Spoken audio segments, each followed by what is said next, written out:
What's up, everybody? Happy Thanksgiving. Welcome to the Action Network podcast. I'm your host, Chris Raybon, and this is your NFL Week 12 betting preview. You already know we're going to talk about our favorite sides, totals, teasers, survivor picks, underdog money lines, and of course, crack open our weekly Sunday six-pack of Against the Spread bets with the help of my co-host, the Prime Minister of Degenerate Nation, also my father for the week, because you definitely beat me head to head with that Cleveland pick. So congratulations. Great week for you. 7-1, I believe it was. How you feeling? Yeah, it's a great week for the podcast. I think we hit our moneyline dogs, teasers, split the totals 4-1-1 on the six pack, even with a head to head. And yeah, it was a great Sunday, swept the board. Always nice to get one of those. And it was a sweaty one too, because around the witching hour, I had the Texans. I just needed them to win to close out a parlay. That was right down to the wire. They had to get a fourth down stop. They kept turning it over. I had the Browns. I thought the Steelers were going to voodoo again. They have to drive the field. I had the Bears were a sweat somehow. Bears up 12-3 to go. I got to get Darnell Wright kicking the ball out of the back of the end zone. When I saw that, I was like, oh no, not another six. I almost lost my heart. I was like thinking about it. I was like, maybe Hutchinson coming around the edge here. This could, and then it happened. I was like, oh my God, and my stomach dropped. And luckily, I got to send my first Christmas card of my life to Darnell Wright. But yeah, it was a great week. And but who cares? We're on the next week. Hopefully we can keep it rolling on the pod. And yeah, happy Thanksgiving to everyone. Just got done the college podcast a couple hours ago. So if you want to check out that'll be out. We wanted to get everything out for you guys by Wednesday, because I know a lot of people are traveling, have family obligations. So yeah, I'm ready to roll and hopefully find some more winners. Did you sleep or something? Like, you sound pretty no, you just hyped off the big week, or what? You sound a little more enthusiastic than usual. Not that you usually don't, but yeah, I don't know. No, I've been up for a couple days okay. Cramming. Yeah. I don't know. I did just drink this two of these triple espressos, so maybe that's it. You got the caffeine on you, because yeah, you sound pretty live right now. These are what's keeping me alive. I got some triple espresso lattes and but yeah, ready to roll. We were just talking about Tim Boyle at college stats, so it got me fired up, I guess. I mean, or lack thereof. But yeah, we want to sincerely thank all of you guys for listening, joining us this season and every season. I know a lot of listeners, this is not your first season, and if it is, welcome. Thank you. We appreciate you. We're going to kick things off by tackling all three Thanksgiving Day games in our normal Thursday night segment. If there's something in the six pack, let you know. We'll kind of go to the next game, and yeah, and then we'll get into our six pack, which will include it can include every game. So it's not just Sunday. It can include Friday. It can include Thursday. So a lot to get to. Let's jump right into it with the Thursday Thanksgiving Day slate preview. All right, first up, we got the Packers going to Detroit to take on the Lions. Lions favored by 7.5 at BetMGM, total 47. I mean, you got a pretty good read on these two teams, so I'll let you give your thoughts first. Yeah, this one's tough to hit. We're recording this on a Tuesday. The Packers injury report is ridiculous. Like, who's playing for them? I don't know. Like, is Jair Alexander going to play? He'd be really important in this game. He looks like he is. So the guys who look like they're definitely, well, Aaron Jones is doubtful, so that he's looks Musgrave is out. Musgrave is in the hospital, so hopefully, best wishes to him. I think he came down. He had an injury that he picked up in that game. Yeah, he's out of the hospital now, but he has a lacerated kidney. Yeah, he spent a couple weeks. Yeah, he spent the couple of days after the game in the hospital, and then the backup, the third string running back, Emmanuel Wilson, dislocated his shoulder, so he's probably also out. So it's probably going to be the AJ Dillon shot. They signed Patrick Taylor to the active roster. And then Dontavian Wicks, who I thought was playing really well. He's in the protocol, it sounds like. So he's pretty out iffy. then. Yeah, I mean, Elton Thursday. Jenkins. I'm not sure about Jenkins. Yeah, he What's might going be on out. there? It said there's the Aaron Jones loss is big here. Is it though? Yeah, I mean, what has he really done this year? He had that one big game against Chicago and really nothing else. I mean, they're not actually losing something. You can't really lose something that you don't have. You know what I mean? Like, yeah. like I just think that then they end up giving it to Dylan too much, and it just doesn't work. It's not going to work. Like, here's what I think: the Packers have to come out here and they have to throw. That's what they have to do. You're not really going to run it much on Detroit, so you got to come out here. You have to trust Jordan Love, and you have to hope that he doesn't make bad mistakes. Remember early in the year, the Lions in game 4, the Lions were 2.5-point favorites at Green Bay. They won 34-20. Love threw a couple picks. Goff wasn't overwhelming, but the Lions really just, I mean, whenever they needed to get on the ground, they got, which is probably going to have, it's probably going to be the same here. It's just, they're going to get a push up front, and they're going to be able to control this game from that aspect, set up some easy passes. So it's really tough for me to make a case for Green Bay. I show a little bit of value on the Packers. I want to just see who's playing first. Let me see. What is the total sitting at? 47. Favorites have dominated for what it's worth on Thanksgiving, which is worth noting. I know unders in these island games have been great, but the over's taken money, which I agree with. Under 48, and anything under 48, I would potentially look at the over, because I don't think Green Bay's going to have much success running it. Your running back room is hurt. You're going to come out here and you try to throw it. And most teams that want to do that, you can have success against Detroit. That secondary is just not good. And I think that there's no real resistance that the Green Bay defense can provide to what Detroit wants to do on the ground, through the air. The injuries make it a tough handicap, but over a touchdown, I lean Green Bay, and I would actually look at the over here.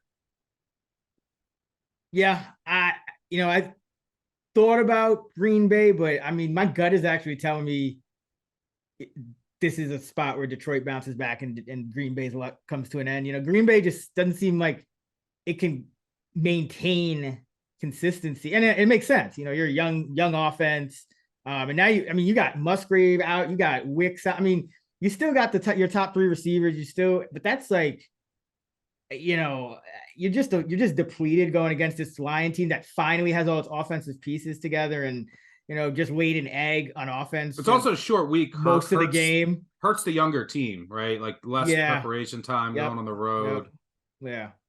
And I've already had some issues with Matt LaFleur. I think, as are many of these coaches this year, becoming a little exposed on some of his game planning, play calling, just not really feeling it. Dan Campbell, though, he's he looks like a force to be reckoned with. So yeah, I think Detroit has a better coach, superior team on a short week. That usually favors the favorite, which is part of the reason why. Because we also see favorites just generally. The one other spot is just Thursday night football in general, not on Thanksgiving. And we've talked about this. It's just when you have the superior team, short week, less about game planning and scheming and just more about going out there and playing. And Detroit's healthier, Detroit's better. So don't really like laying that number of points, but you do have trends to back it up if you so choose to go in that direction. But this is going to be I think a no bet for me. It's the first game of the day, right? So maybe I'll have a prop or something. I'll look to see what props are out. You or Kerner or Nick Giffen. I'll probably throw in I always throw in like a turkey day Thanksgiving parlay. It's the one time I do it, so I'll just be sitting on my couch all day. Just if I don't like all 3 games separately, which I don't here, I'll just throw in something just for fun, some couch change. So the first leg that I'll have, it's I'm going to bet the over here. Okay. So it's not a bet I love or I'm going to be putting, a significant amount of money on, but I lean that way. I think that, you're also the Lions, put your diapers on. They're going to go for it on fourth downs, which increases the variance a bit, but they should have success. And any fourth and shorts against this defense, they should get. And I think Green Bay is going to come out. They're going to have to throw. They're going to be behind, and they can have some success throwing downfield here against this Lions secondary. So, yeah, I think this will be a little higher scoring. You look at these. By the way, I'm like, a couple of years ago, it's like 47. Yeah, we'll go over that easy. Now they're looking at 47. It's like I'm looking up at Mount Everest. How are we going to get to 48 points? That's what I feel in today's NFL. And I mean, look at this. This week, there's totals of 34, 35, 33 and a half. I mean, and 36. It's crazy out there. Yeah. And I mean, I think in my model, I actually have all 4 of those low total games slightly over. Not that I'm betting it, but like I think it's kind of like a little bit of an overcorrection, with the market just really coming down here. But yeah, I mean, this is, you got indoor golf, indoor Lions, full strength. Even Jamison Williams is catching touchdowns now. Lions have no injuries right now. And remember that Green Bay game last week? The Chargers, it was like a blooper reel. It dropped was like, 7. This guy, I'm gonna get my shit lost in the sun. I'm just gonna let it hit off my chest. I'm gonna slip on the grass. I'm gonna slip on the grass and fumble. Like it's just, and it was their best players too for the most part. It looked like they've never played outdoors. Like another, they dropped. They win that game going away without the drops. Quentin Johnson. I mean, after all that, he still could have probably just walked to the end zone if he catches that pass. But let's go to the next game. Washington at Dallas. This is another one where if this feels like a little bit of an overreaction to Washington, who just plays the Giants differently from every other team. And we've seen Washington be feisty against Philly and Seattle just a few weeks ago. They're generally very good on the road too, but at the same time, this is also a spot. Number one, obviously favorites on Thursday and favorites on Thanksgiving, but Dak against inferior teams is excellent in these spots versus sub 500 teams, 29-13 against the spread, 69%. Dak is a favorite by 6 points or more, 29-11-1, 73%. So that's not the norm. Usually you don't see favorite trends sustaining for that long because the majority of the money is usually on, or the action's usually on favorite. So books just usually overcorrect, if anything, for those type of things. But Dallas keeps on covering here. So, I mean, what do you think? Because 11, I may get closer to 10, 9.5, 10. 11 seems like a bit much, but what do you think? Yeah, a little inflated here. But look, last week I thought that the Panthers line was a little inflated as well, but I don't want to step in front of this Dallas team right now. I think that they're playing so well on both sides of the ball. They spoke about this at length.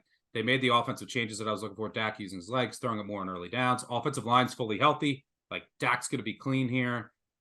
I just don't know how Washington is going to get many stops. And on the other side of the ball, the Dallas defense has figured it out in the post-Diggs life. But you're right. The Commanders, I mean, maybe they just can't play teams from New York. They're 0-3 against, I don't know. They also got blown up by the Bills, but they seem to play up and down to their competition. I mean, every week. It's crazy. I can't figure out Sam Howell. Like, he can make all the throws. His timing was off early in the season. He was taking too many sacks. He kind of fixed that for a couple weeks. And, he was getting rid of the ball quicker. He wasn't taking as many sacks. He seemed his pocket presence get better. And then last week he throws, 3 picks, gets sacked 4 times. So I don't know. And then what's going on with McLaurin and those wide receivers. So the Commanders are a bizarre team. They are very difficult to play. So I would agree that this is a bit overinflated. Like you're buying, from a buy low, sell high perspective, the play here would be to take, the double digits over 10 with Washington. But I just can't trust them. And I told myself a couple weeks ago, Dallas is the team that I want to ride and want to avoid fading. So I'm going to stay true to that. And I'll probably stay away from this one. From my Thanksgiving Day parlay, Dallas money line. yeah, I'll probably throw Dallas money line in there with the. We'll connect Green Bay over with Dallas money line. Yeah, I agree. It's tough to weigh that amount of points just based on a trend, even if it is pretty robust. But at the same time, yeah, I don't know. I don't know where Washington's mental is at either, because you kind of know that this, like, Rivera's a lame duck.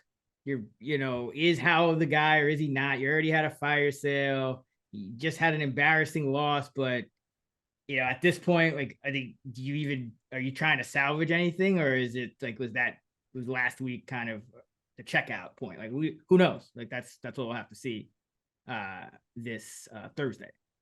The final game is the 49ers at Seattle to take on the Seahawks. Niners favored by 7, and I'll have more on this one in the 6-pack. So let's get right into this week's Sunday 6-pack.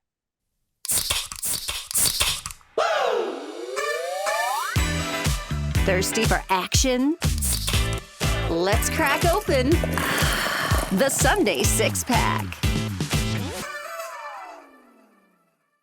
Let's jump into the 6-pack. 41-37. I'm up. I lost no bets and didn't pick up any ground, and won my total. You didn't, and beat you head to head, all because I pushed the Texans. Yeah, I mean, that was you made that rule about pushes don't count as a half, but it makes sense. It makes sense. Rules are the rules. That makes sense. So still neck and neck. I mean, I think it was one year. I think it was last year. It was like over by like Thanksgiving. So that this is a good little sweat in our contest here. You're up first. Where you going? All right, for my first pick of the Week 12 Sunday 6-pack, I'm going with the Buffalo Bills plus 3.5 at the Philadelphia Eagles.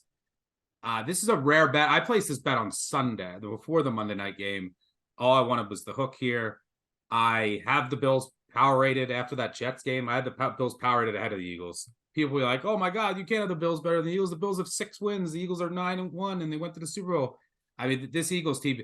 Look, if you want to go by our luck rankings, by the way, Eagles are not. I don't know what's in the water in Pennsylvania, where I'm from, but the Steelers and Eagles are number 2 by far. The Eagles have 9 wins. They're more like a 6.5, 7.5 win team. Bills 5 wins. They're more like a 7. So these two teams should have the same amount of wins, but there was a little better luck. You want to go by DVOA? Buffalo 5th, Philly 10th, Buffalo 8th in schedule adjusted expected Pythagorean win percentage, Philly 9th. You go by EPA, defense, EPA per play on defense. The Bills are better than the Eagles. Offense, the Bills are better than the Eagles. You go by you want to go look at the just net points on the season, and they've played a lot of common opponents. Buffalo margin better than the Eagles. I mean, there's just I everywhere I look, I have the Bills. I just can't get to the Eagles being better than the Bills right now. Now, there are some cornerback injuries and Micah Hyde. There's some injuries in the secondary for the Bills that are a bit concerning. But you don't really need a slot against the Eagles. They have 2 guys they can throw to right now.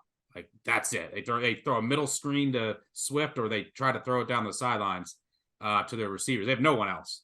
They got the corpse of Julio Jones. They don't have a tight end, and they don't have another receiver.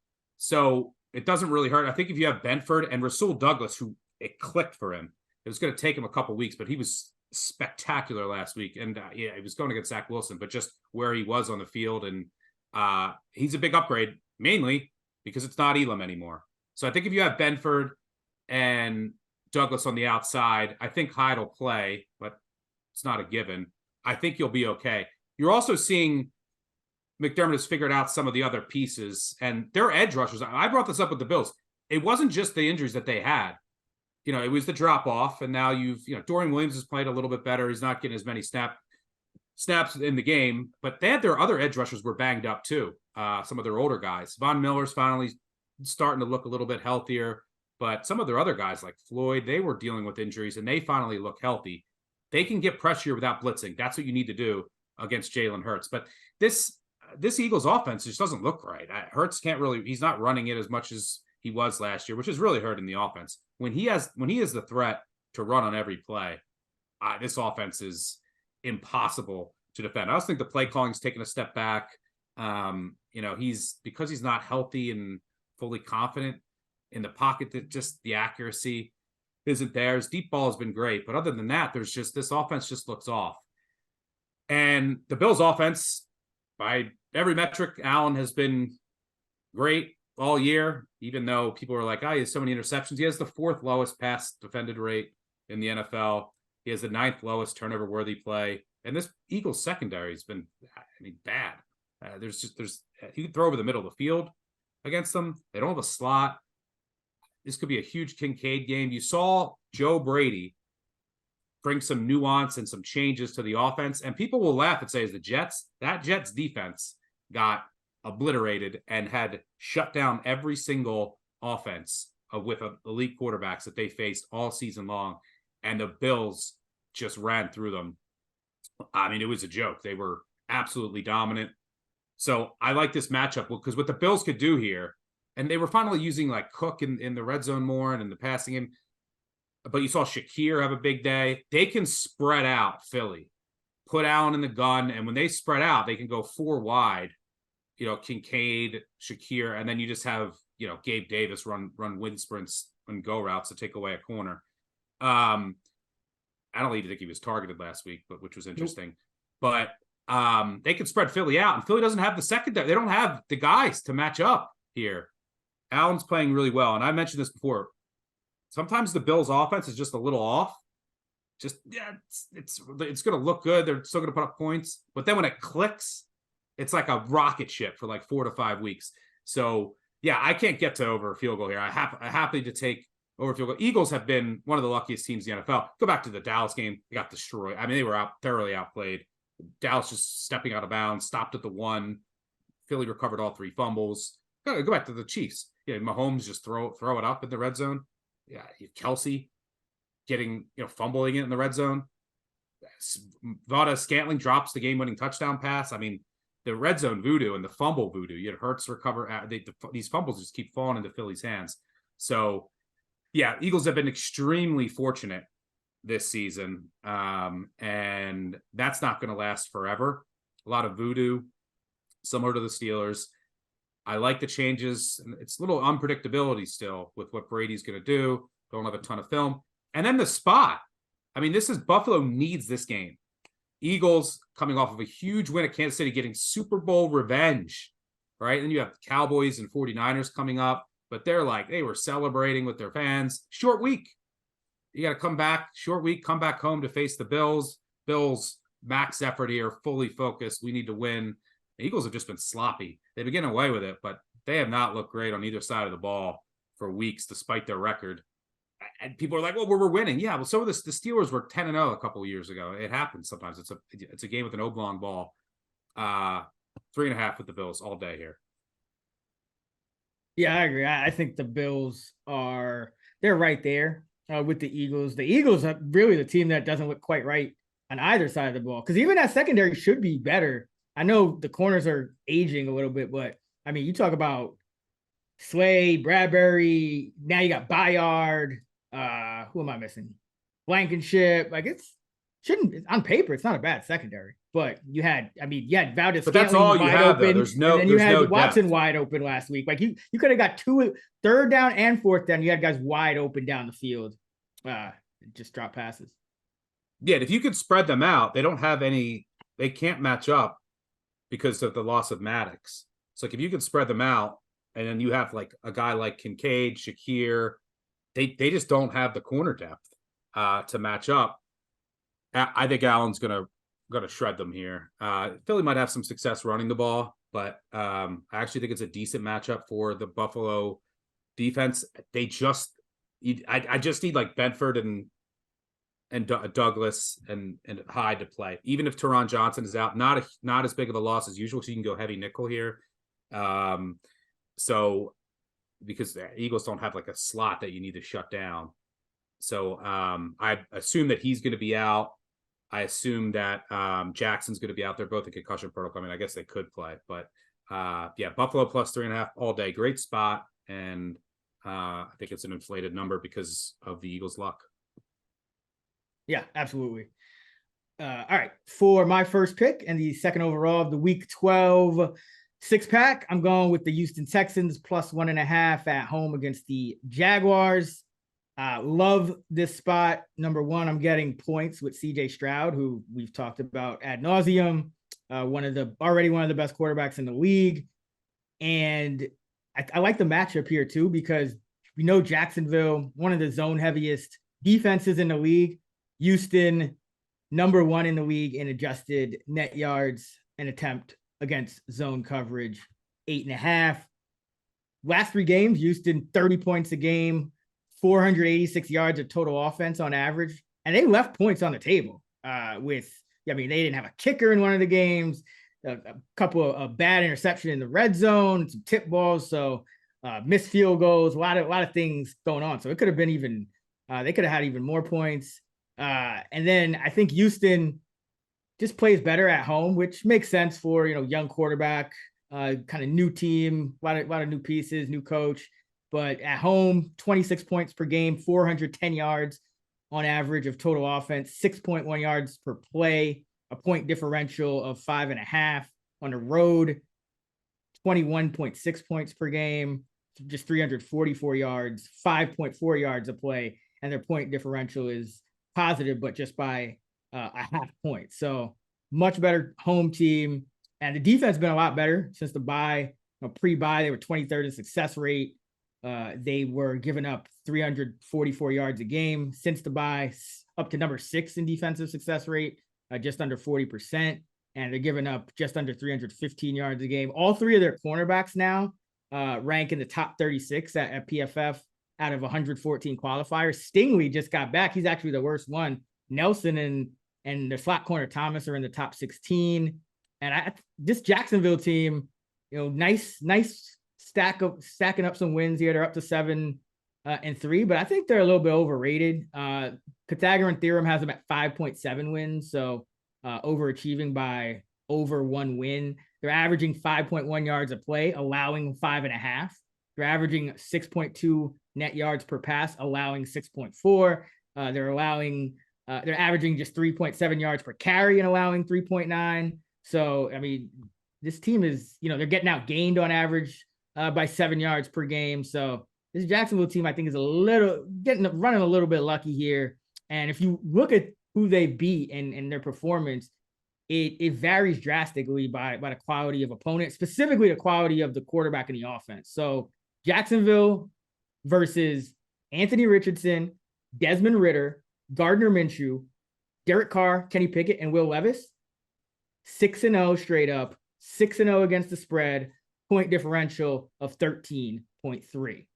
Jacksonville against Mahomes, Stroud, Josh Allen, and Brock Purdy offenses, 1-3 straight up, 1-3 against the spread, minus 13.5 point differential. So I think that this Houston offense can, they put up 37 in the first meeting. A lot of that, there was a lot of luck involved in that too. The game was a lot closer than that, but you had some special teams weirdness going on there. But Jacksonville at 7-3 against the spread, when you have a divisional road favorite covering 70% or more of the time, 47-77 against the spread since 2005, just 38%. So I make Houston a small favorite here. So I am all over the Texans catching points at home in a game that, what is this? Is this for the lead in the tie? With Houston's what, 6-4, right? Yeah, this would be for a tie in the division. So yeah, big game here, but give me Houston. Yeah, this would be for outright first place in the division. Jags win. They go up by 2 games. And if the Texans win, they're in first place. Because they have the tiebreaker. Yep. Yeah, they'd have a season sweep over the Jags from that 37-17 win early in the season. Yeah, the only thing that I've been worried about with the Texans, and I told, like, I backed them the past couple of weeks because I was confident in the coach's comments of like what they said after that Panthers game, which I think was the key to their season. They said, no, we realize we can't do that. We can't run into walls. We have to give it to Stroud. And I like, sometimes you can hear coaches say things and you don't believe it. There's, you got to go with your intuition and gut sometimes. But I believed it with how they were saying it and their conviction.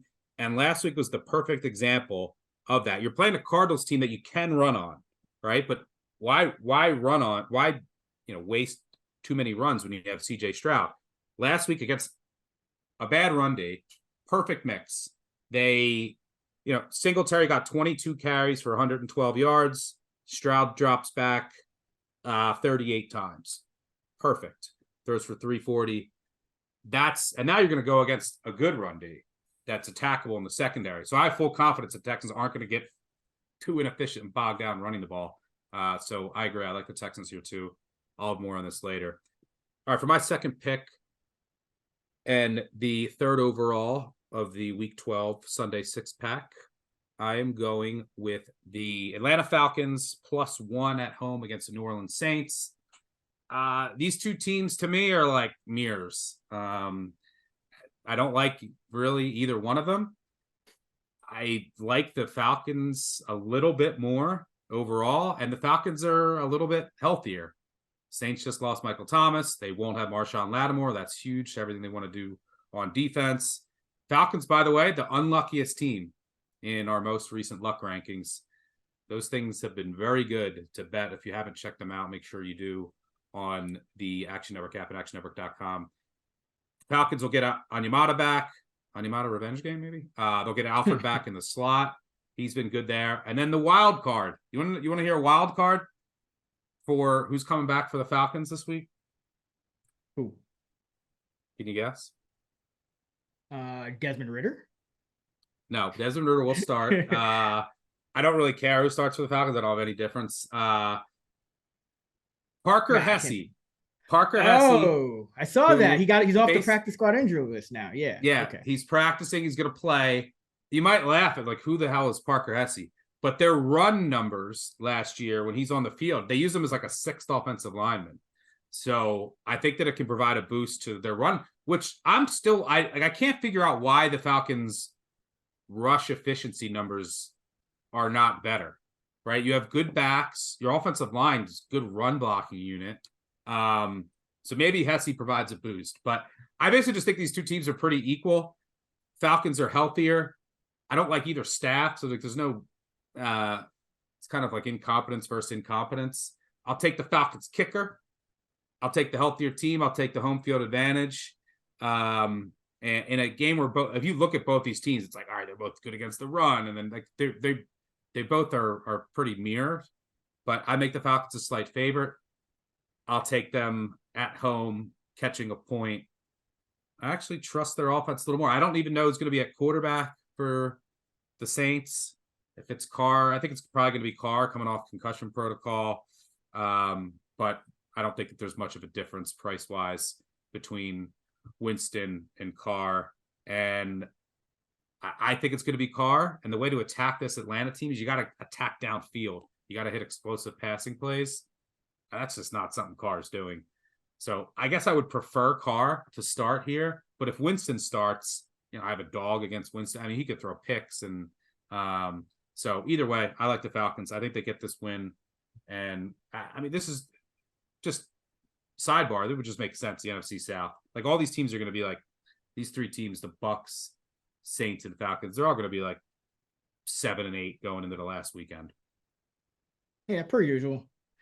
Yeah, I'd lean Falcons too. I mean, like you said, it's kind of two just teams that generally are bad in these kind of spots. Like Falcons at home under Arthur Smith, they're bad, but the Saints on the road, Derek Carr, Dennis Allen, all bad. But yeah, there could be, we don't really know exactly what's going on with the Saints quarterback situation. You did lose two of your better players in Lattimore and Thomas. So, and the Saints team already was not as good as everyone hyped them up to be. They were just, just in a weak division. Everyone's like, all right, yes, this is a 10-win team. No, it's not. It's a very mediocre team, if that. So Falcons, I mean, I just don't know what Arthur Smith did with like the guy who used to be sharp. That's kind of my worry. But like going against Dennis Allen, that's negated, right? I mean, Smith probably has the advantage in this. Well, here's something funny with the Saints. Yeah, I would take Arthur Smith for sure. The Saints, if you look at their wins this year, does Bryce Young make it through the year? Bryce Young should be a backup. But here are their wins. The Titans by 1 against Tannehill. He's no longer the quarterback. The Panthers by 3 against Bryce Young, has been the worst quarterback in the league. The Patriots, Mac Jones, no longer the quarterback. The Colts gets a backup quarterback. Tyson Bagent, no longer the quarterback. I mean, all they did is beat, and they had like 5 turnovers in that game, barely won. But all they've done is face. I mean, those are their wins. Titans by 1. Titans have a defensive touchdown called back. They would have won. But Titans, Panthers, Patriots, Colts, and Bears with Bagent. Like, come on. Yeah, give me the Falcons. We talked about this at the beginning of the year. Saints are the only reason they're going to be around is because of the schedule, and they're barely scraping by. Like they're with the schedule they have, barely. But yeah, I lean Falcons as well. For my second pick, the 4th overall of the Week 12 Sunday 6-pack. Not a normal style pick for me, but I'm going Niners a -7 at the Seattle Seahawks, and there's a couple of reasons why. First of all, I think something's up with Seattle and Geno Smith here. He got hurt, comes out of game with what do they call it, a tricep contusion, comes back in the game, makes one throw, needed to make another throw, but he just hands the ball off instead. And now he's like, oh yeah, the first they're saying the headset went out, then they're saying it was a run pass option, or can he just not throw? And then today I'm seeing, Geno Smith is limited in practice. He's the first quarterback up. And then I watched the video and he's just jogging. He's not throwing. And then I see a report that Drew Lock is taking the first team snap. So Pete Carroll's notorious for being overly optimistic with these injury reports. Geno's being coy. I mean, it could be all a mirage, gamesmanship, but I don't think Geno Smith short week.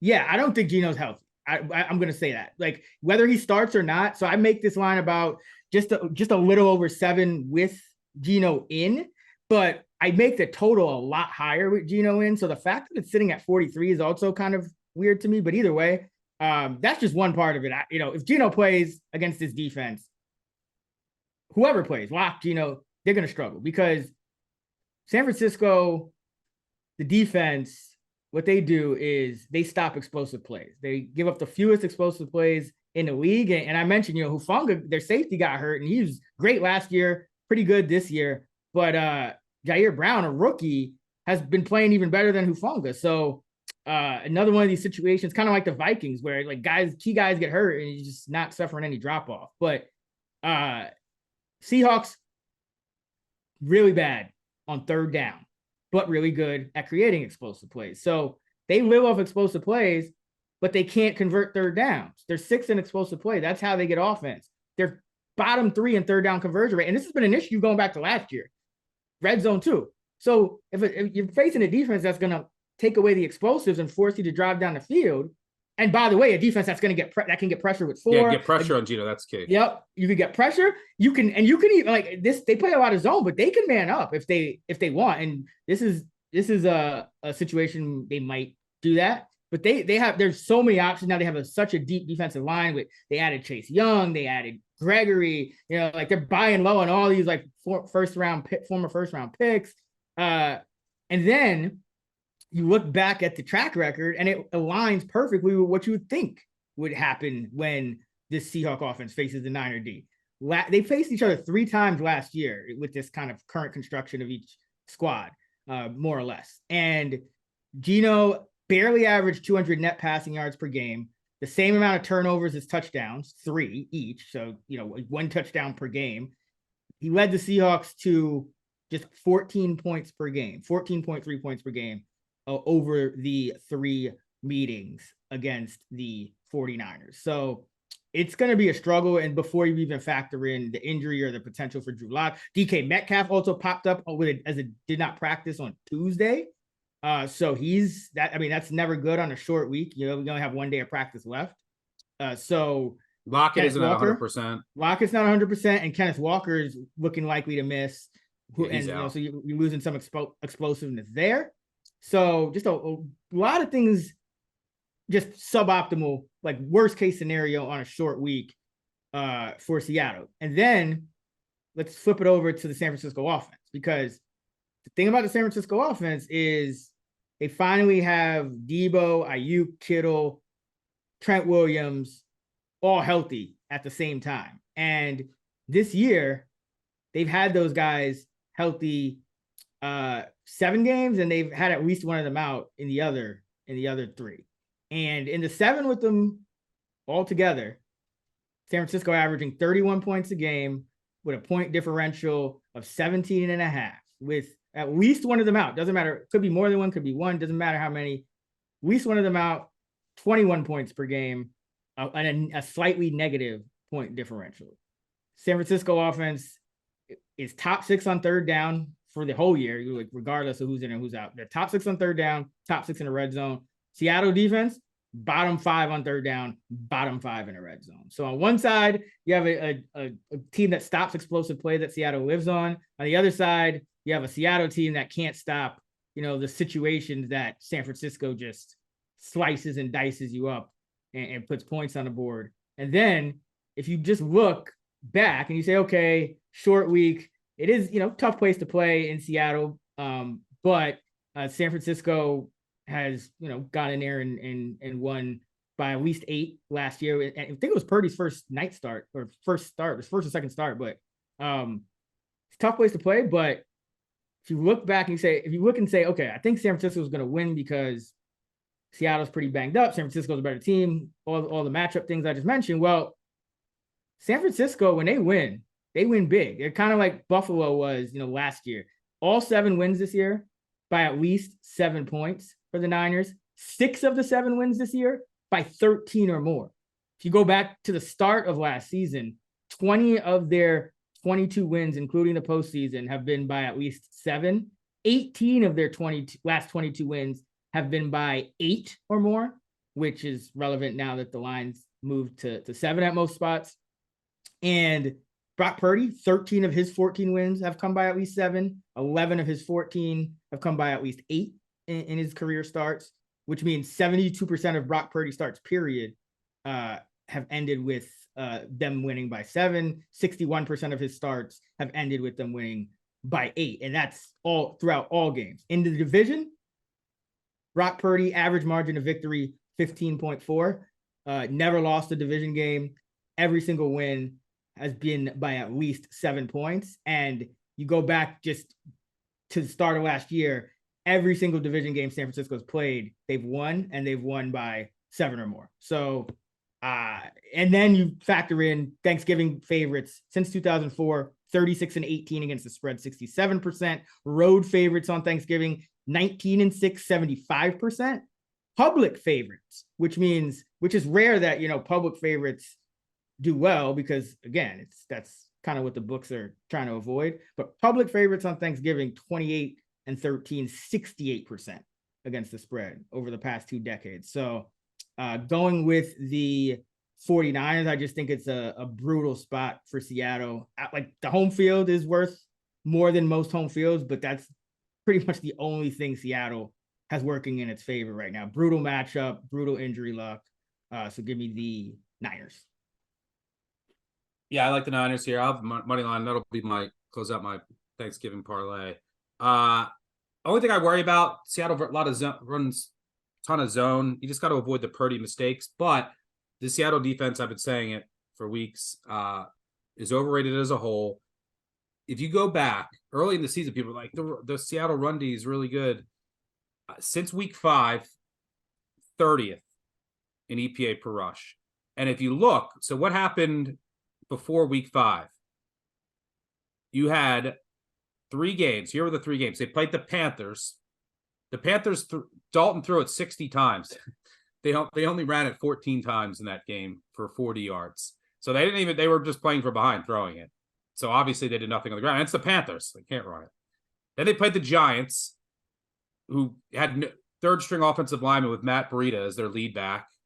So obviously they didn't do anything. That inflated their defensive numbers. Then they played the Bengals. Before the Bengals really could do anything with Burrow, the Bengals only ran it 15 times in that game for 46 yards. So they didn't even try to run it. Since then, everyone's been able to run it on Seattle. So I think that narrative is, I don't know, maybe still out there, but I think that San Fran will have success running the ball.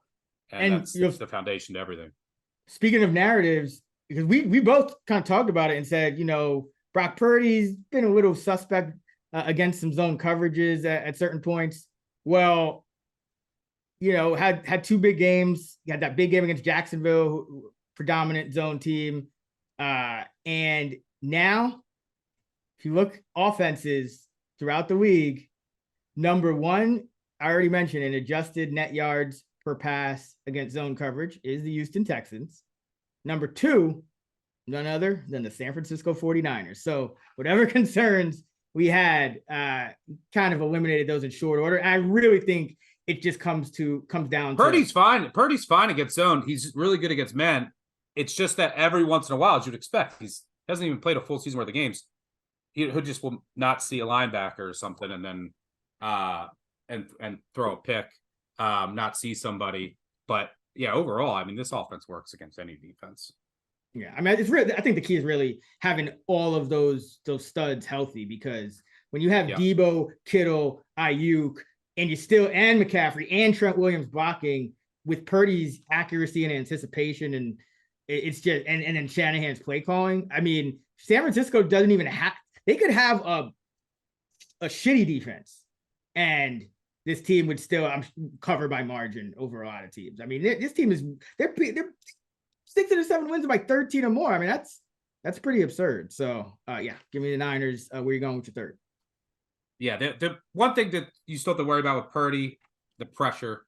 Every quarterback's numbers drop off under pressure. His are a little more, the gap's a little wider, but you don't have to worry about that a ton against Seattle.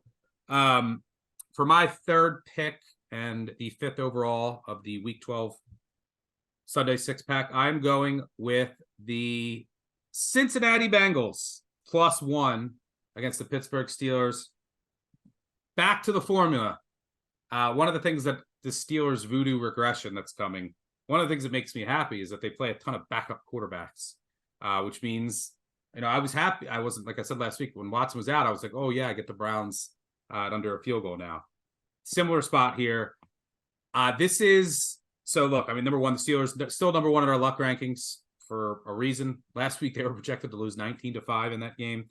They fire Matt Canada, as they should have, but what are you going to do in 4 days? I don't think it's going to change much this week. Kenny Pickett still refuses to throw over the middle of the field. You can literally drive a super yacht through his passing chart every week. He just throws to the side. He's not comfortable throwing over the middle of the field because he's not good. And that's where you have to attack Cincy. You have to attack their safeties. You have to attack in the middle of the field. And look, it's going to be Jake Browning starting for Cincinnati. And I love backing backup quarterbacks in this spot. First game, first start. You have a couple of things here. This is Cincy's season. Their season's already over, but in their heads, right? They're 5-5. They got to win this game, stay in the wild card hunt, or they're done. This is when everyone else rallies, right? First game of the backup quarterback, just like in the NBA, when the star player's out, a lot of times the market kind of over adjusts and everyone else knows they have to step up.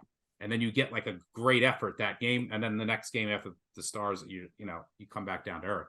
Also, no film. That's why backup quarterbacks since 2020, making their first career start, 19-7-2 against the spread. Everyone else steps up, lack of film. You have some unpredictability. So Browning's not great. At least got his beak wet in Baltimore. They'll have a pretty easy game plan for him here. This game's going to go similar to what we saw last week. He'll throw it up to Chase a couple times. Chase should be 100% here. We'll see if Higgins can go. But it's going to be a low-scoring, ugly game. I don't trust the Steelers' offense as far as I can throw them, even against Jake Browning. And by the way, this Steelers defense just lost to DTR, who was doing one-read throws, 4 yards the entire game. They should have lost to Jordan Love. And they could have lost to Will Levis. Those quarterbacks have done nothing in their other games. So this defense is overrated too. I think the Bengals, you get a max effort here. Extended rest with a couple extra days to prepare Browning. And I like the Bengals as a home dog against this Steelers team that has a ton of regression still coming. This team should have 3 wins on the year. Yeah, I mean, I could believe it, but it was just so disconcerting. Like, the Steelers did essentially what I thought they'd do for like 58 minutes of the game. They were right there. They got a long run. Cleveland got a long run. They got a field goal. Cleveland gets a field goal. They get a field goal. And then like it starts looking up near the end.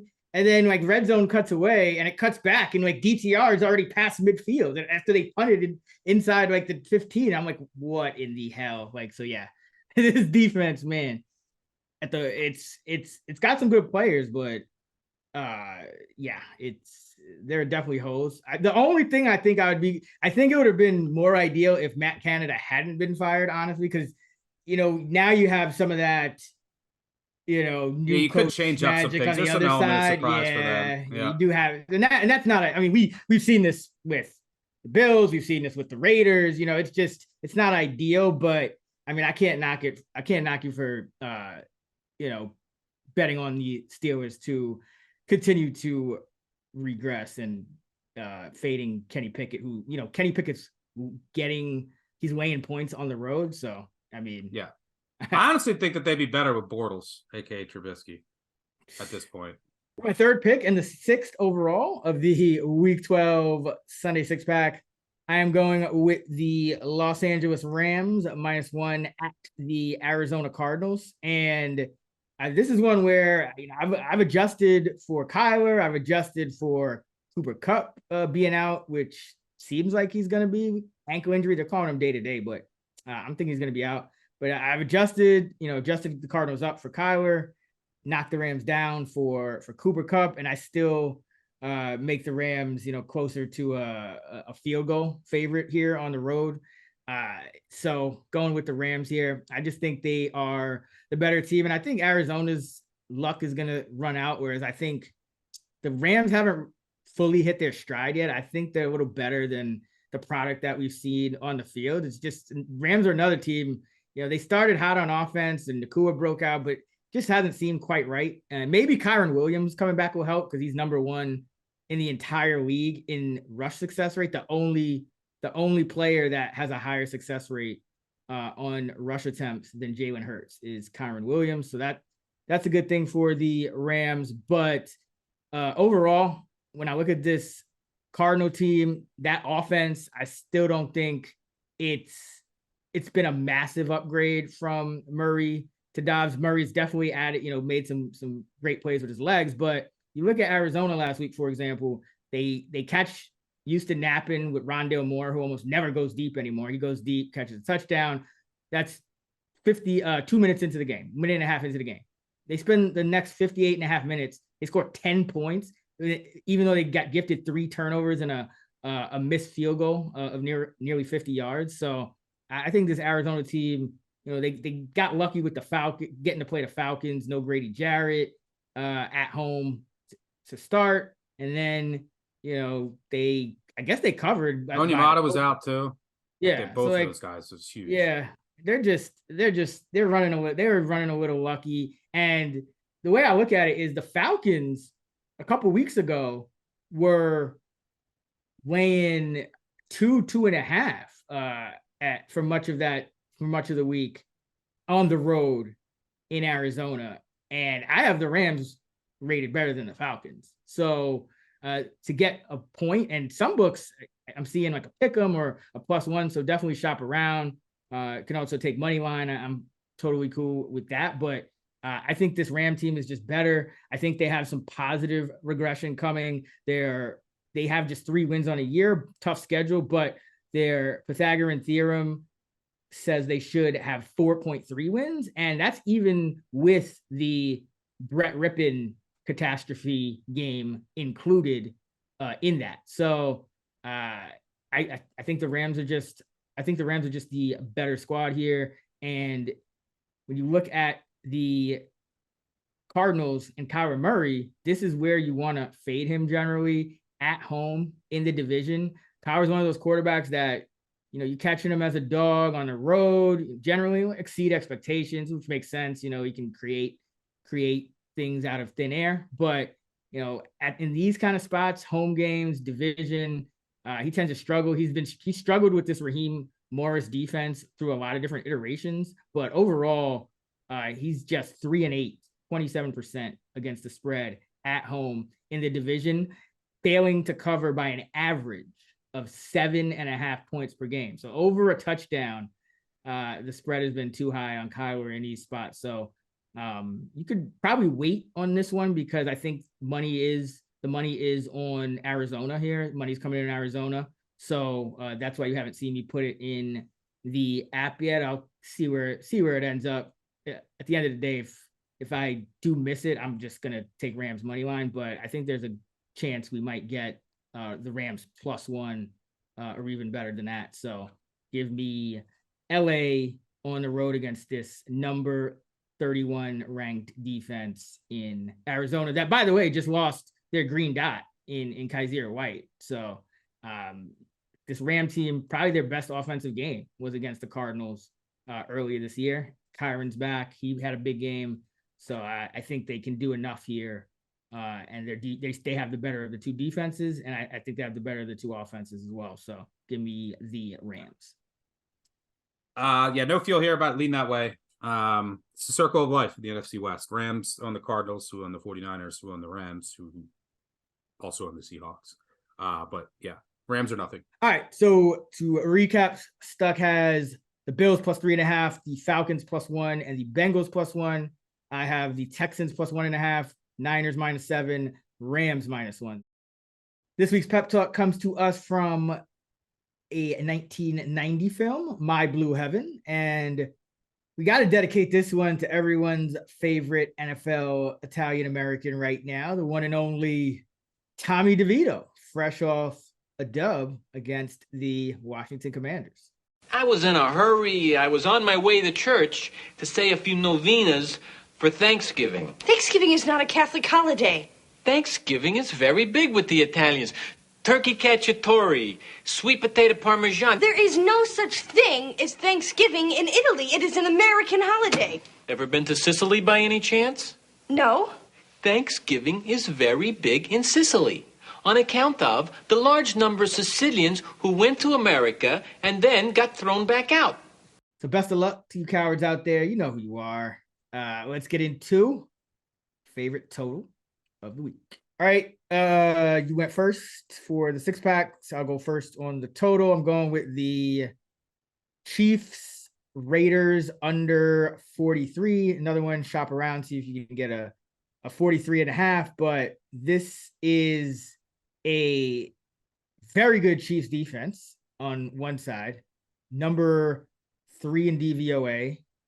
And on the other side, you have a Raiders defense that does not give up explosive plays. You've talked about this. That's kind of what they do. And it's been working for the Raiders for the most part. Their defense, I can't remember the last time that this late into the season, the Raiders had a respectable DVOA rating on defense, but they're 16th in DVOA. The Chiefs are 4th. I misspoke. Sorry. They're number 3 against the pass, but 4 overall in DVOA. And then the Raiders are 16. Both of these teams. Patrick Graham, we liked him before too. Yep. He's one of the better defensive coordinators, I think. He makes it work up in the booth. So, not everyone has to come back down to the sidelines and whatnot. But so the Raiders and the Chiefs, both of them have been very good at limiting explosive plays. And, that is something that very valuable, obviously, when you're talking about a total, especially when you're talking about a total that is in the, mid 40s, because if you don't have explosive plays, you can have good offense. It's just long drives, which I think the Chiefs, at some point they're going to have to get right.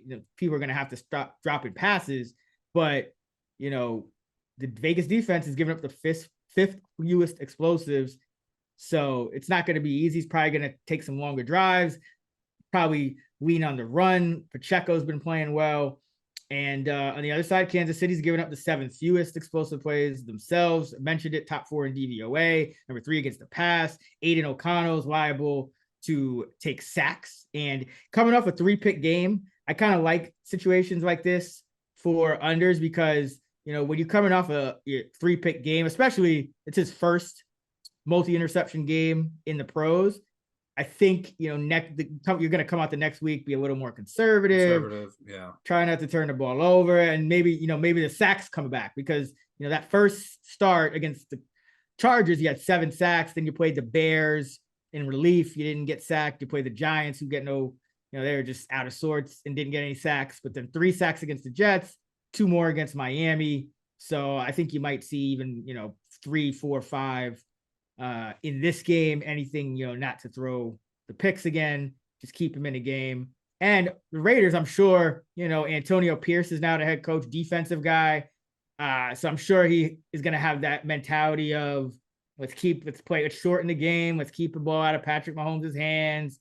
Going to hand the ball to Josh Jacobs. And the Chiefs aren't great on run defense. That's their weakness. They're 27th. So you can kind of move the ball, run, bleed some clock, but ultimately you're not going to get explosives. I think you're going to see long drives from both teams. And if you look at the track records of these two teams this year, 7 out of the 10 Kansas City games have ended on a total of 43 or below. 9 out of the 10 Raider games have ended on a total of 43 or below. Both of these teams, multiple unders in a row.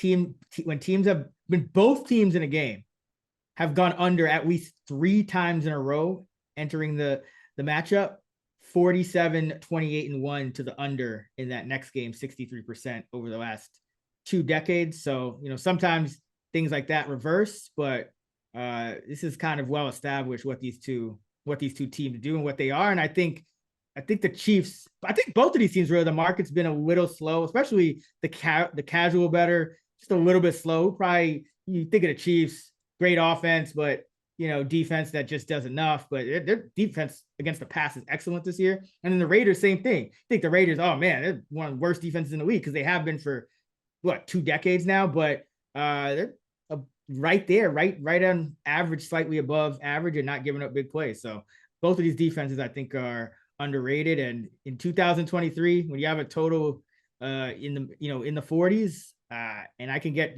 2 defenses who are top 7 against explosives, I'm taking that all day. So under 43, Chiefs Raiders.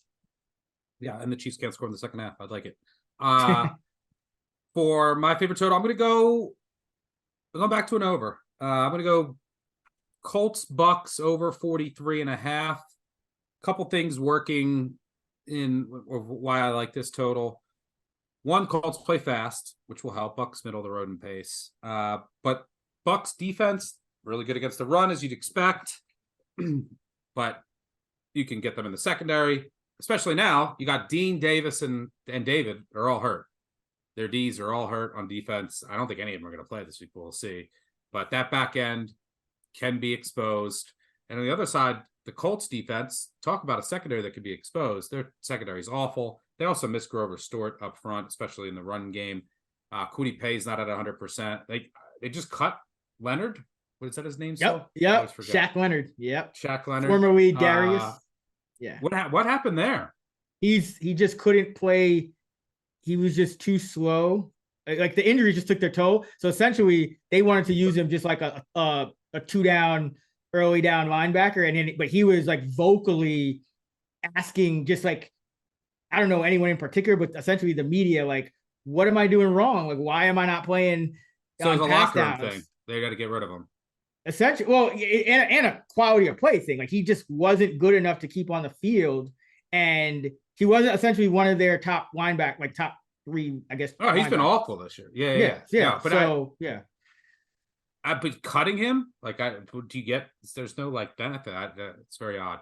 Probably a pride thing too. I mean, he was looked at as one of the leaders and one of the best at one point. So for him to fall that far, I probably thought it best to just cut him now, let him catch on with another team. I guess, which he probably won't. I mean, he grades out as one of the worst linebackers in the NFL this year. Yeah, he's been bad. But anyway, so Colts back end attackable, and Bucks have heavy red zone regression coming on both ends. They haven't been able to score in the red zone, very fluky. And they lead the NFL somehow in red zone defense. Part of that's because they're good against the run, but they're giving up touchdowns on 32% of red zone trips. That's going to change. I think the pace will be high here. I think both teams will be go a little bit more pass heavy than they've been based on the matchup. And I like this over 43.5. I think it's a little suppressed based on the scoring environment, but I think this sets up as a sneaky shootout. Yeah, funny enough, this was going to be my pick if I didn't take Chiefs Raiders. So if the order was reversed, no, I think I picked first, but this would have been my pick if the Chiefs Raiders weren't on the board. I totally agree that those injuries for the Bucks just do it. And I mean, I guess in a way you could say, well, it's not ideal that the Bucks can stop the run and the Colts do want to run, but I think more throwing equals more, explosives, but also you could get some Minshew, maybe a fumble turnover, get some points on the board that way. So I think it's a good match. And I think the Colts have a smart staff, so I don't think they're going to try to run into walls, and I think they're going to go pass heavier, which isn't accounted for in this total. Yeah, I mean, Jonathan Taylor hasn't been too great outside of maybe one game, so that'd be interesting to see what they do, what they cook up coming out of the bye. Michael Pittman, low key, 7 games of 8 or more catches. I don't think anyone expected that when you had Richardson and Minshew. So shouts to Michael Pittman, man. One of my favorite players coming out of school. He's one of the few guys that I ever just geeked out watching special teams tape. I remember watching him on special teams. He was just everywhere, blocking punts, recovering fumbles, covering kicks. It was just, and now he doesn't have to do any of that ever because he's catching 8 balls a game. Well, that was Ed Reed. And Ed Reed did that his whole career, stayed on special teams. Yeah, man. But you just can't risk it, I guess, with receivers the way, I mean, yeah, of course, especially with the concussion protocol is nowadays. Yeah. But yeah. All right. Yeah. So Indy, Tampa Bay over 43.5, Vegas, KC under 43. Shop around, see if you get the half on that as well. Now it's time for our favorite teaser of the week. If you're unfamiliar with teasers, it's when you get a certain amount of points to parlay with 2 or more spread bets. Usually the standard is a 6-point 2-team teaser, which means a 8.5 point favorite becomes a 2.5 point favorite, a 2.5 point underdog becomes an 8.5 point underdog. Stuck has a lot of great content out there on how to approach these things. There's key numbers that you ideally would like to tease through, the 3 and the 7, but check out Stuck's work. Just Google Stucky teasers. You can find it on the internet. Should be on actionnetwork.com as well. But Stuck, you're 9-2 on this show on teasers. I'm 7-4, so combined we're 16-6. So pretty good, pretty profitable teaser year for us. But you especially, where are you going this week? Let's go. Let's tease through the 3 and 7 of both sides. Browns 2.5 to 8.5. This should be. I mean, look, the way that their defense plays, man heavy, get pressure, bring pressure, could be a nightmare for Russell Wilson, who against any blitz, he's just completely folding. He's been really good against zone, not against man. Now you're going against the most man-heavy defense in the league. I don't think the Denver offense is going to do much. Denver defense also turnover regression. They've been getting very fortunate the last couple of weeks. Browns offense is not going to do much. They're going to treat this like last week. Keep it low scoring, trust in the defense. I mean, this total is super low. Getting over a touchdown is super valuable. And then the Texans. I like the Texans in this game. I make them a small favorite, so teasing them up above a touchdown. Even if they're down 14 late somehow. I mean, Stroud will go down the field and get in the back door for the teaser. But I think they win, so not a super high total either. So, give me the Texans and the Browns teasing through 3 and 7 on each. Yeah, this would, what would be an ideal situation would be if the Broncos won by exactly 7. So, convincingly enough, because guess where they go next week? To Houston. And definitely want to fade the Broncos. They would be coming off a 5-game straight up winning streak if they are able to beat Cleveland. And a pretty fortunate one. Exactly. That's my point. So yeah. that line is, I doubt the Texans would even be laying a field goal, so it'd probably be under a field goal. You got to hope the Texans don't kill. We need the Texans to win by 1. Texans to win by 1. Yeah. Their usual, right? Yeah, that's all they do. But yeah, it's setting up that the fade spot is setting up perfectly. Because I thought about Cleveland this week, but I don't think we've seen it. And I mean, DTR now we have 2 games, super inefficient. The Broncos not great, but better offense than the Steelers, at least a little bit. Cortland Sutton will just make a circus catch. George Pickens will do it, but he won't get his feet in. So advantage Broncos on that one. But Scantlin will do it, but drop it. Oh my God. MVS. It's kind of maddening with the Chiefs, and they work in like 7. They're a nightmare to project to for fantasies because they use 6 guys. Everyone's between 25% and 75% snaps. No one's ever playing just normal allotment of snaps. It changes every week. It's a nightmare. They probably should just go with Watson, Rice, and Tony. That should just end the misery. They need to get Rice more involved. I agree. Yeah, he plays 50% of the snaps. And every time he gets up to 58%, because rookies, I always try to be a little aggressive when projecting forward. So 58%, I'm like, all right, I'll project them for 60%, go out on a limb next game, back to 52. It's like, oh, Jesus. But I digress. So for my teaser, I'm going with the Texans as well. And then going with the 49ers down to a point. Not that really needed, but those are just 2 of my favorite plays. So I'm not going to overcomplicate it here. We're just going to go Niners down 7-1 and Texans 1.5 up to 7.5. Stuck has Cleveland 8.5 and Houston 7.5. Those are our teasers. We'll get into our moneyline underdog parlay in a sec, but just want to remind you that the Action Network podcast is presented by BetMGM, and you can use bonus code ACTION, ACTION, when signing up to get up to $1,500 paid back in bonus bets if your first bet loses. For new users in Arizona, Colorado, Illinois, Indiana, Iowa, Kentucky, Louisiana, Maryland, Massachusetts, Michigan, New Jersey, Ohio, Pennsylvania, Tennessee, Virginia, West Virginia, and Wyoming. Terms and conditions apply. Must be 21 or older. Gambling problem? Call 1-800-GAMBLER. All right, time for our moneyline underdog parlay.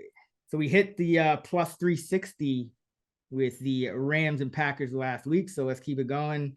What are you doing for the moneyline dog this week? Let's go with Mr. Tommy DeVito. My You fellow can't quit Italian. You can't quit him. Fellow Italian American. What do I always do? What do I do a lot of times with these moneyline? Quarterback uncertainty.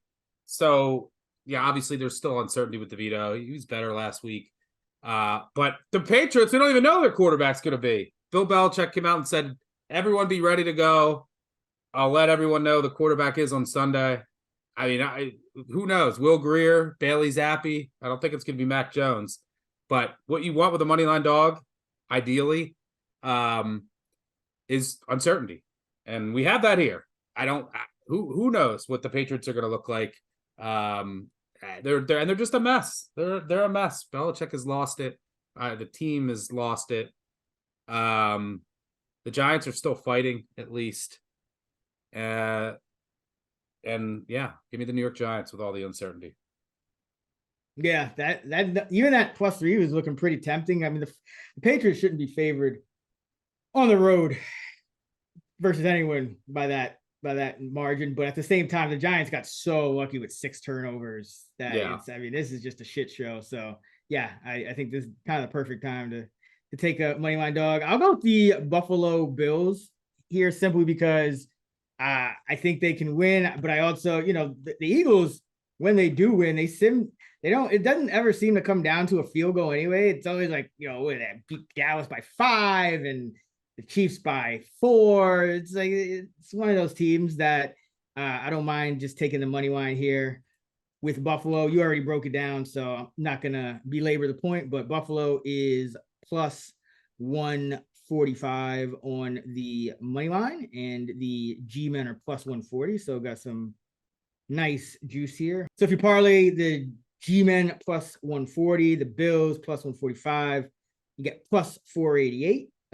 Of course, can always take them individually as well, but that would be a nice juicy parlay that I think has a pretty good chance of hitting 2 New York teams too. So rematch of Super Bowl, one of those Super Bowls, the one with the wide right Super Bowl. But that's our money line dog parlay. Giants hosting the Pats and the Bills at the Eagles.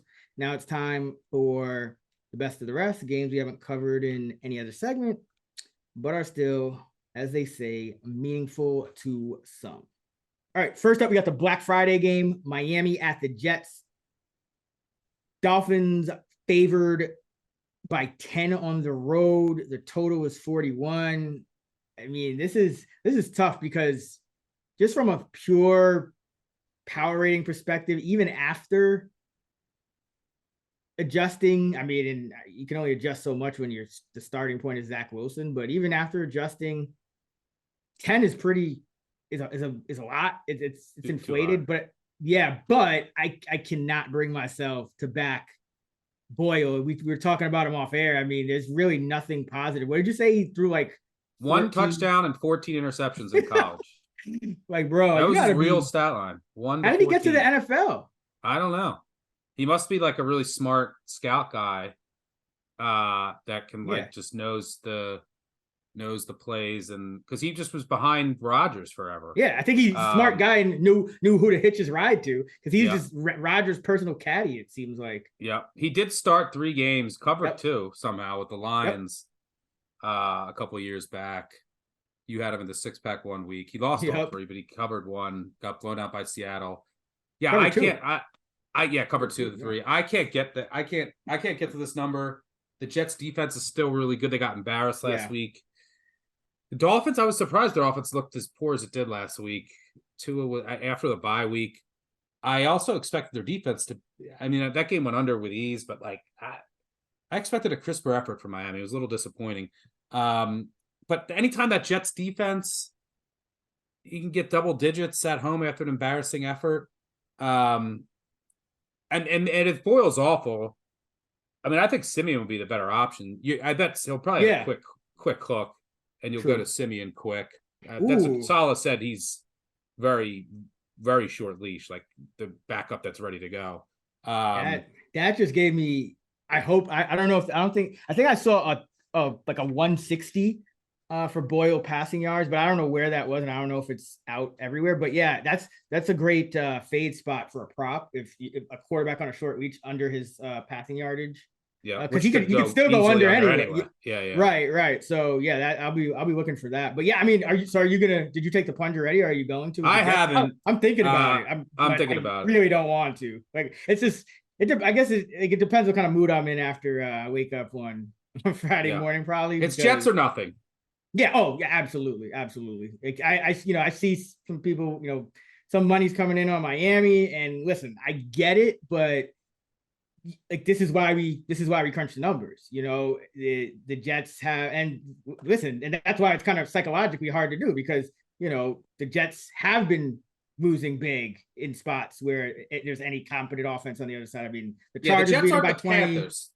Yeah, they're not the Panthers. The Jets have an elite unit.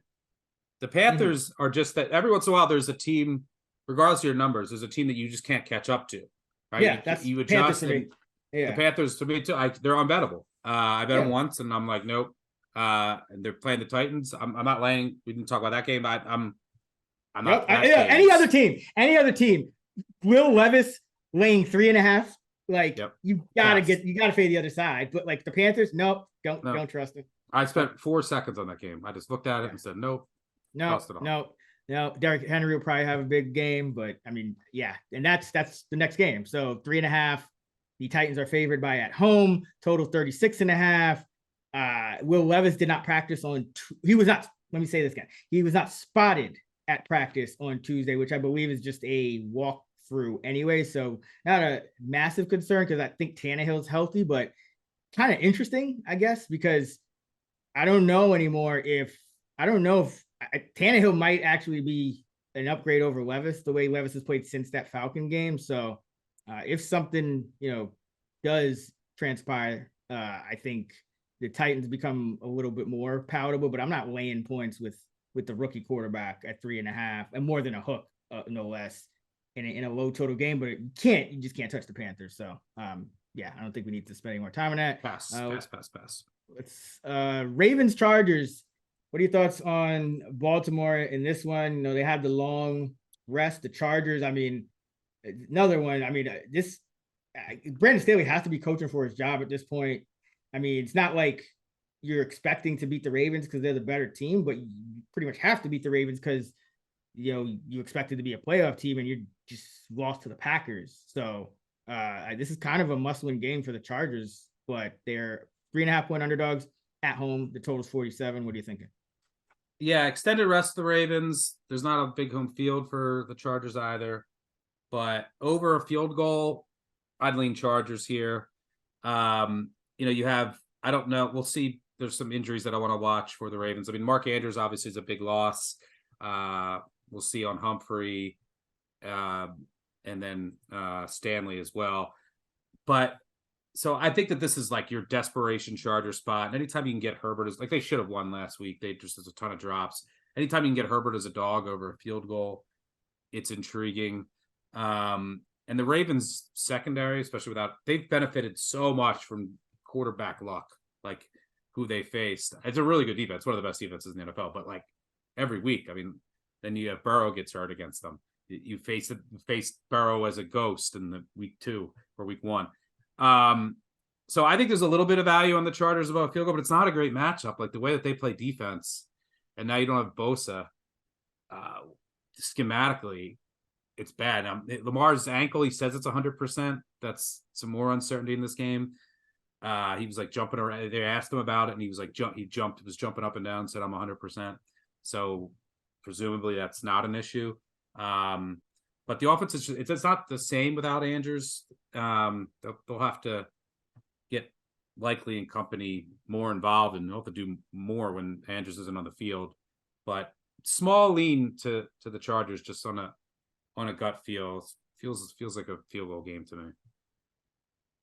Think the total gets over. The Chargers have given up 5 320 plus yard passers with multiple touchdowns. You think this gets into the mid 20s for both teams, or you think it's like a let's see, 47? No Bosa, no Bosa for the Chargers either. Yeah, I like the over here for sure. All right, well there you go. We'll do Survivor and then get up out of here. So we just barely by the skin of our teeth Detroit last week, which you told me to take Jacksonville. That would have been much less of a sweat, but here we are. This is a tough week. I'm pretty much between Minnesota and Tennessee, which makes me want to just go Minnesota because I feel like the Bears. I feel like Minnesota's still like Minnesota's like a good team with some injuries, whereas I really don't like the Titans. I don't know what they are. It was the Bears seem to find ways to lose. What do you think? If I had to choose, I would go Titans just because it's against the Panthers, and the Bears are like feistier now, and it's a divisional game. Yeah, but I could never live with myself if I get knocked out after all this by fucking losing to the Panthers like that. I would just take the L with my guy Justin Fields. Yeah, I gotta go Vikings just to keep it on brand. No DeVito. Nah, man. I mean, there's a couple. I actually can't use the Giants. I used them against the Cardinals. So I'm actually one of 6 remaining in our Action Network pool. out of 148. So, if I can survive this week, it seems like the toughest one. It should be down to maybe less than 5 next time. But I'm gonna go Minnesota. I feel better about Minnesota, and I think people, classic, right? Like, you see the Bears play really well against the Lions, and that was kind of the spot to be on the Bears. And now everybody's gonna be like, oh well, Josh Dobbs and this Viking team, they're due for a letdown. I feel like people just keep sleeping on the Vikings. I think I saw 90. Let's see, what was it? Like at one point there was like 90% of the bets and money on the Bears. Yeah, 89% of the bets, 92% of the money on the Chicago Bears. That makes me feel really good about the Minnesota Vikings. So yeah, let's go Minnesota, because I think people have been wrong about Minnesota all year. So we'll go Minnesota. See if we can get through Thanksgiving. That would be, I think, the second or third time we've at least one of us has made it past Thanksgiving. So let's do it. And happy Thanksgiving to you. Enjoy your duck on Thursday afternoon, and happy Thanksgiving to everybody listening. We appreciate you, and hope you have a enjoyable holiday. Hope you have a profitable one if you end up tailing any of the picks. And we're up out of here. Happy Thanksgiving. Let's keep it rolling. Yes, sir. And just a reminder, you can hear Stuck talking college football, big bets on campus. And is that already out? That's already out for this week, or coming out? It's already out. It's already out. So trying to get everything up early this week. So everything should be out by the end of the day, Wednesday, if not earlier than that, so that you can have it for Thanksgiving. Stuck is on X at Stucky2. I'm at Chris Raybon. We're at those same handles on the free award-winning Action Network app. Don't forget about our Discord, link in the episode description. Happy Thanksgiving. Let's get this shmoney. Let's give this shmoney as well. Peace.